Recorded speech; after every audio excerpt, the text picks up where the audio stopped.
a comenzar, ¿ok? Bueno, hola, mi nombre es Paulina Michelle Arguello Villalobos. Soy estudiante de la licenciatura en lengua inglesa en la Universidad de Quintana Roo. Y pues en esta mesa redonda yo quiero compartir mi experiencia como estudiante utilizando GPT, que no es solo ChatGPT, pero ahorita lo vamos a ver, que son en general los GPTs en mis estudios, como pues una herramienta educativa y cómo el uso estratégico puede fomentar el pensamiento crítico, o bueno, como lo tengo en mi título, el análisis real, y siempre que no se use de forma superficial. Entonces, les voy a compartir mi experiencia. Primeramente, mi índice. Vamos a ver qué es y para qué sirve, las ventajas y desafíos fuera de lo que es obvio, las implicaciones y los riesgos éticos que son muy importantes a considerar, mi experiencia como estudiante, algunas estrategias de prompting, prompts delimitados y también tengo una mini dinámica y también cómo crear nuestro propio GPT, una pequeña conclusión y ya les compartiré la bibliografía consultada. Ok, entonces para la primera parte de qué es un GPT y para qué sirve, como les digo, no es solo ChatGPT, sino que GPT significa en sí las siglas Generative Pre-trained Transformer. Y esto significa que es una inteligencia artificial que genera, o sea, generative, texto en lenguaje natural a partir de lo que se le pide. Entonces se va alimentando de lo que le vamos diciendo. En la educación puede apoyar a procesos de redacción, análisis. Bueno, ustedes como estudiantes ya sabrán cómo lo estamos utilizando. También para la comparación, exploración de ideas. En general, pues es un modelo de inteligencia, como lo tengo aquí en mi presentación, que genera texto, resuelve dudas, resume lecturas y en la educación, pues nos apoya en el aprendizaje autónomo y a desarrollar y estructurar nuestras ideas también. Según una cita de formación universitaria, en 2023, su valor pedagógico depende del uso intencionado y crítico por parte del estudiante y señala que su capacidad de generar contenido relevante y creativo puede enriquecer el trabajo académico si se utiliza con criterio. No se trata solo de copiar, pegar, sino utilizar un criterio y un análisis en el que de verdad podamos valorar la información que se nos está dando. Entonces, eso es lo que vamos a platicar ahorita. En general, esto es lo que es un GPT y como ejemplo más grande, pues les puedo presentar ChatGPT, que es el que he visto que más usan mis compañeros, pero también entra DeepSeek y otros. Ahora, para la parte de ventajas y desafíos, bueno, como ya sabemos, nos permite una práctica constante de redacción y análisis. Cuando usamos ChatGPT, no es solo usar la redacción que nos da, nosotros lo vamos afinando a las cosas en concreto que necesitamos. Entonces, esto nos permite a nosotros desarrollar esas habilidades para poder llevar a cabo esa redacción, porque no nos sirve de nada solo usar un prompt no delimitado que nos dará una respuesta vaga. Entonces ahí entra más nuestro análisis y nuestro criterio para delimitar y también pues mejorar esta práctica constante. Entonces, si lo sabemos utilizar como ventaja sería la número uno. Luego, facilita el acceso a explicaciones personalizadas. A veces no comprendemos o tenemos una información que está muy concreta y no podemos desarrollarla para poder entenderla y esto es lo que ChatGPT nos puede ayudar a hacer, personalizarlo más y llevar de la mano pues, el aprendizaje autónomo para poder entender y comprender cosas de manera personalizada. Y pues número tres, favorece el desarrollo metacognitivo del estudiante. Como les digo, pues el aprendizaje autónomo entra ahí.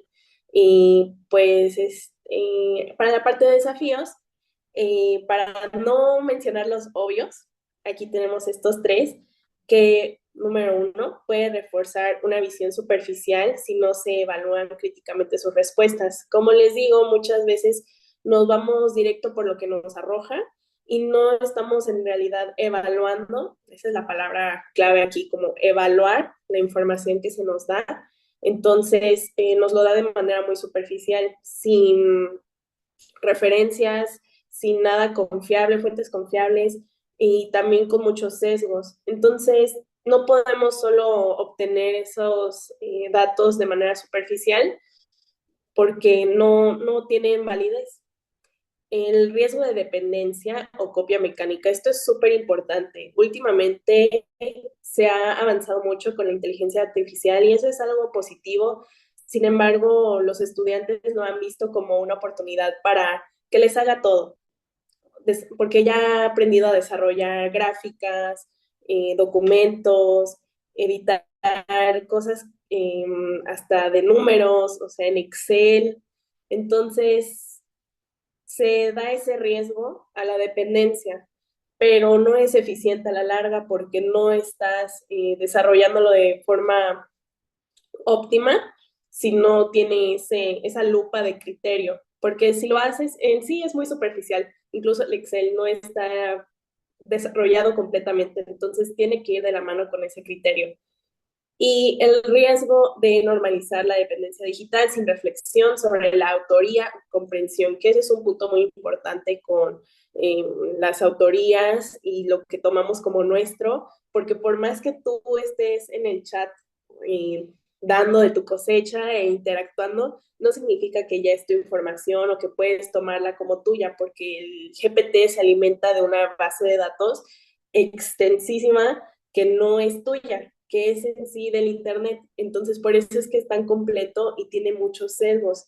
Entonces, no podemos solo guiarnos por eso, porque tú estás hablando con el chat, que ya es tu información o que está hecha solo para ti, porque en realidad es muchísimo contenido en uno solo. Entonces, tenemos que tener eso en consideración.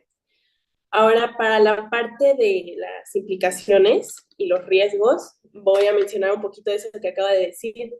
Eh, en la primera parte puse que puede limitar el pensamiento autónomo si se usa como sustituto del análisis personal. Y pues es lo que les estoy comentando. Nosotros a veces no estamos de verdad fomentando ese pensamiento crítico y solo estamos utilizando lo que nos arroja. También los dilemas éticos sobre la autoría académica.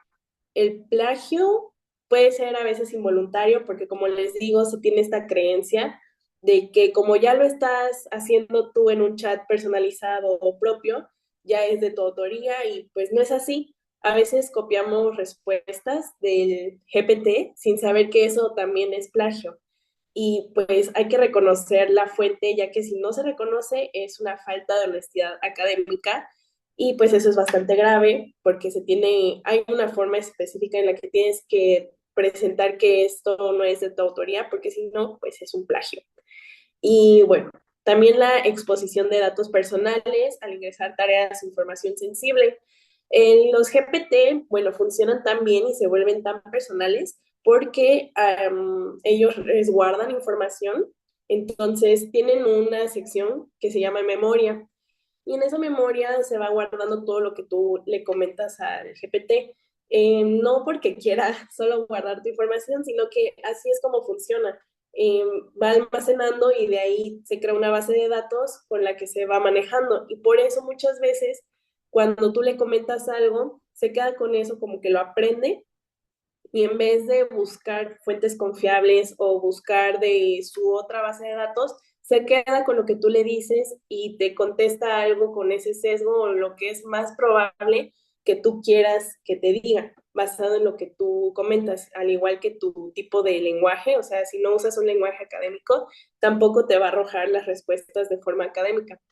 Entonces hay que tener también cuidado con eso. Y de los datos personales, pues también los guarda, porque los usa después para la base de datos. Entonces, si eres una persona sensible a tu exposición de datos, tienes que tener cuidado porque todo eso se guarda y pues te expones. Y después tenemos el uso descontextualizado que no considera realidades culturales o curriculares. Y como les digo, si tú solo le estás dando tu propio contexto, es lo único de lo que se está limitando y pues puede ofrecer ejemplos aplicables, no sé, en Finlandia o en Estados Unidos, pero no se adaptan a la realidad de una, no sé, si tu tarea es de un currículum de una secundaria pública en México. Pues no se está adaptando a eso, tal vez te va a arrojar datos de Finlandia o algo similar y no tiene nada que ver con la realidad de lo que tú necesitas. Entonces hay que contextualizar bastante a la hora de usar este tipo de herramientas y verificar y contextualizarlo muchísimo, porque si no vas a tener una información muy general o muy fuera de contexto. Y aquí les puse una cita del país que menciona que la IA puede empobrecer la práctica educativa si no se integra con intención pedagógica, que son todos estos filtros que hay que ponerle para poder utilizarla de forma óptima. Y ahora sí, con mis estrategias de prompting y mi experiencia, pues bueno, totalmente con esto podemos entender que se basa a cómo formulamos las cosas. Entonces, como les mencioné anteriormente, el contexto es súper importante. Tenemos que dejar en claro para qué queremos lo que estamos preguntando y para qué es. Entonces, como les decía, si voy a hacer una clase, pues tengo que poner ese contexto. ¿Qué edad tienen? ¿Cuántos estudiantes de secundaria, escuela pública en México? ¿Cuántos tienen una particularidad? Si es en inglés, español, matemáticas, todo eso es súper importante mencionarlo al principio. También la forma deseada. Si tú le pides que sea una tabla, será una tabla. Si le pides que sea para un artículo, será un artículo, con ejemplos, con ejemplos. Entonces, si no lo pides, pues te lo dará como lo vea en general y muchas veces eso no facilita o no es para el propósito que tenemos y en vez de ayudar, pues nos va a perjudicar. También la profundidad. Esto es algo que casi no he notado que se mencione, pero hay que ser muy específicos con hasta cuánto queremos que abarque nuestra información. Aquí, por ejemplo, les puse 3 ideas clave. Si tú solo dices ideas clave, te va a decir un montón que ni siquiera están centradas en sí. Si tú le dices 3, se va a pegar a 3 y va a disminuirlas hasta que sea lo más específico posible. Y también con los argumentos a favor y en contra, es para ampliar nuestro panorama y darnos un poquito más de profundidad, ahora sí, en el tema. No solo quedarnos con lo que nos arroja, sino también ver todos los matices que nos puede dar ese tema o esa información. Entonces, aquí tengo otra cita.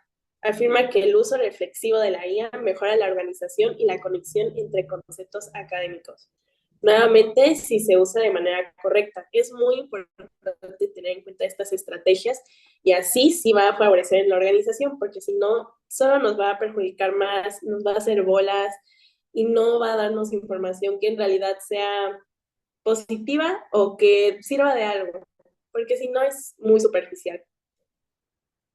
Ahora, con eso, nos vamos a los prompts delimitados, que pues son, como su nombre lo dice, delimitados, que nos va a servir para un objetivo en específico. Entonces, les puse unos ejemplos, como explicar 3 ideas clave, ahí les estoy mostrando el 3 ideas clave de Piaget con ejemplos para secundaria. En esta simple oración ya estoy delimitando el contexto, para quiénes son, cuántas necesito, qué necesito, sobre qué y el tipo de información que busco, que son ejemplos. En el segundo, la comparación y de una clase de inglés. No solo lo estoy dejando entre evaluación diagnóstica y formativa, sino en algo más específico, que es para lo que busco esa información. Y también en el tercero, que pido una tabla, y entonces ahí estoy pidiendo un formato en específico, que es el que necesito. Entonces, la fórmula es simple, es objetivo, contexto, forma de respuesta esperada. Y así nos va a dar la información delimitada, específica que necesitamos para cumplir el propósito. Entonces, esta es la fórmula que necesitan, no hay pierde con esta, aquí sí les va a servir y bueno, ténganla mucho en cuenta porque esto les va a ayudar muchísimo a mejorar todas sus búsquedas. Y ahora bueno, una pequeña pausa. Ya que sabemos todo esto, tengo estos 4 prompts que pondría en ChatGPT, por ejemplo, y les tengo la pregunta, ¿cuál promueve un análisis más profundo? En el primero, dice, ¿qué es la evaluación diagnóstica? Ok. En el segundo, ¿para qué sirve evaluar al inicio del ciclo escolar? En el tercero, explica las diferencias entre evaluación diagnóstica, formativa y sumativa con ejemplos reales de aula. Y en el cuarto, ¿cuál te parece mejor? ¿Evaluar con rúbrica o con examen? Ustedes, si quieren participar, díganme cuál creen que es el más útil para aprender con profundidad, o sea, con todo lo que acabamos de ver, cuál es el que en verdad nos va a servir para aprender con profundidad, porque todos en realidad sirven para un propósito, pero para este en específico, que es conocer la información a profundidad, ¿cuál nos va a ayudar? No puedo verlos, pero pueden decir en voz alta el número. Profesora Karen, adelante. El punto 3. Ay, sí, exactamente el 3. Es que, bueno, supongo que todos pensaron que el 3, ¿no? No puedo verlos, pero supongo que sí, porque es el más completo. No solo nos está pidiendo información, sino comparación, o bueno, la persona que dijo el 3, ¿por qué escogió el 3?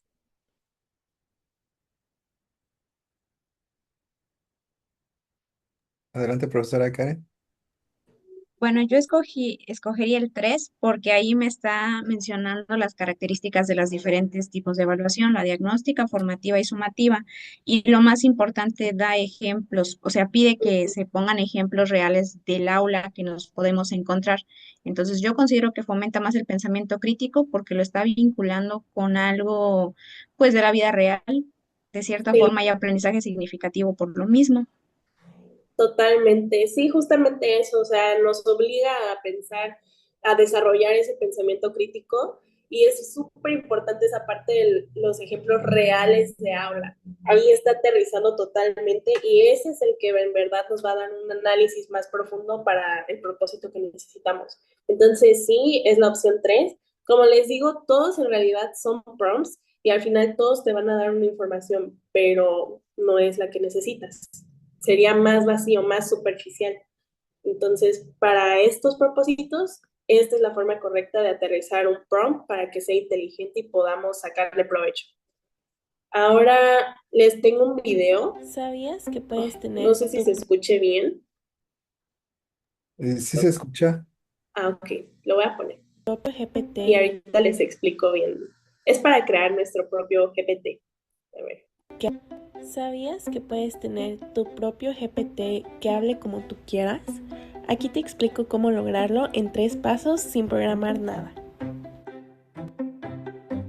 Ok, si usan la versión gratuita de ChatGPT, por ejemplo, solo escribes un prompt como este, en el que le pides que actúe con un rol en específico, en este caso una tutora experta en pedagogía crítica, y le pido que explique con ejemplos reales, lenguaje claro y fuentes confiables.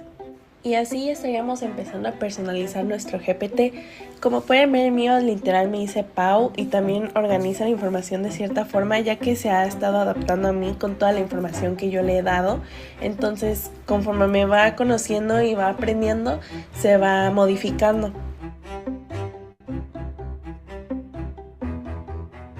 Si tú tienes la versión de ChatGPT Plus, puedes crear un GPT completo entrando en la parte de Explore GPTs o explorarlos y le pones en crear. A mí no me sale porque no la tengo, pero ahí le puedes explicar cómo debe hablar, qué debe saber y cómo responderte.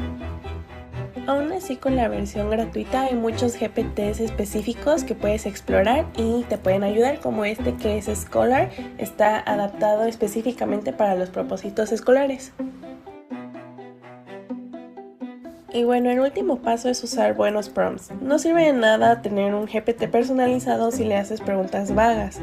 Lo importante es saber cómo preguntar. Por ejemplo, aquí le pregunté la diferencia entre evaluación formativa y sumativa con ejemplos reales y me da una explicación bastante completa. A que si yo le hubiera preguntado qué es evaluación. Ok, bueno, listo. ¿Me escuchan bien ya? Así es, escúchame. Ah, ok, bueno. Pues en el video les mostré cómo se puede hacer nuestro propio GPT, que no tiene ciencia, la verdad. O sea, como pueden ver, si tienes la versión gratuita, es muy fácil, simplemente es lo que les mostré en el video. Y no les pude mostrar el de ChatGPT Plus porque no tengo esa suscripción. Sin embargo, les explicaré pues rápidamente. Como les mostré en el video, solo es cuestión de irse a explorar los GPTs, que ahí ya hay muchos hechos que son gratuitos, pero la parte de Plus, puedes crear el tuyo. Entonces ahí simplemente tienes que definir todo. O sea, también se puede hacer en el gratuito, pero no se va a guardar como algo ya hecho por ti que ya está ahí predeterminado, ¿no? Entonces en el Plus lo creas, defines qué debe saber, cómo debe hablar, a quién va dirigido y qué tipo de tareas puede realizar. Esas son las cuatro cosas que se le debe decir al chat GPT Plus. Lo voy a repetir. ¿Qué debe saber? ¿Cómo debe hablar? ¿A quién va dirigido? ¿Y qué tipo de tareas puede realizar? Entonces, tú programarías uno para que te ayude con algo específico como temas de filosofía en la educación, ¿no? Y te da ejemplos reales de habla en México y que hable de forma clara pero académica. Entonces ya creaste básicamente un asistente que está hecho a tu medida, ¿no? Está específico para ti. Entonces esa es como la magia de crear tu propio GPT que esté a tu disposición. En la versión Plus, pues eso se guarda como algo predeterminado y todas las respuestas se van a orientar a eso en específico. Entonces van a estar súper delimitadas y va a funcionar de manera muy eficiente. En cambio, si tienes la versión gratuita, pues funciona igual, pero tienes que recordárselo en cada conversación que necesitas que ese sea el enfoque. Y como guarda la memoria, se podría hacer, pero es más tardado, pero sigue siendo la misma función y como les mostré en el video, hay muchísimos GPTs ya hechos que son gratuitos, que son para generar imágenes o para conversaciones de índoles específicas o para como en propósito escolar. Entonces, muchas personas se quedan solo con el chat en sí, pero no exploran los GPTs. Y hay muchísimos, y no solo en ChatGPT, en muchísimas otras herramientas como estas. Ya hay varias opciones delimitadas que están muy bien y que son gratuitas. Y bueno, pues ya, mi conclusión. Pues como les puse ahí, son una herramienta que si el estudiante la usa de manera crítica y sobre todo ética, porque es lo que siento que más nos falta en la actualidad, lo importante no va a ser solo la respuesta, sino cómo formulamos la pregunta, que es de lo que se basa todo lo que les he explicado hasta ahorita. Entonces, podemos aprovechar la tecnología como una herramienta que nos va a facilitar esto, no como que nos va a reemplazar o que nos va a dar todo ya listo. Y pues reconocer que el aprendizaje sigue dependiendo de la intención de quien la usa. Entonces no está perdido todo, no es como que ya no hay más proceso crítico en los estudiantes, sino que hay que saber utilizar esta herramienta con todos esos filtros para que en verdad pueda servir, porque si no, de todas formas la información va a ser muy vaga y no nos va a beneficiar en nada. Entonces, pues eso sería todo. Yo lo que más he aprendido no es que debo quedarme con lo que me responde, sino en lo que me hace pensar y pues usarlo con intención, análisis y sobre todo la conciencia para que no sea una herramienta que reemplace el proceso de aprendizaje, sino que lo potencie. Y bueno, eso sería todo. Ahí está mi bibliografía por si la quieren consultar. Y listo.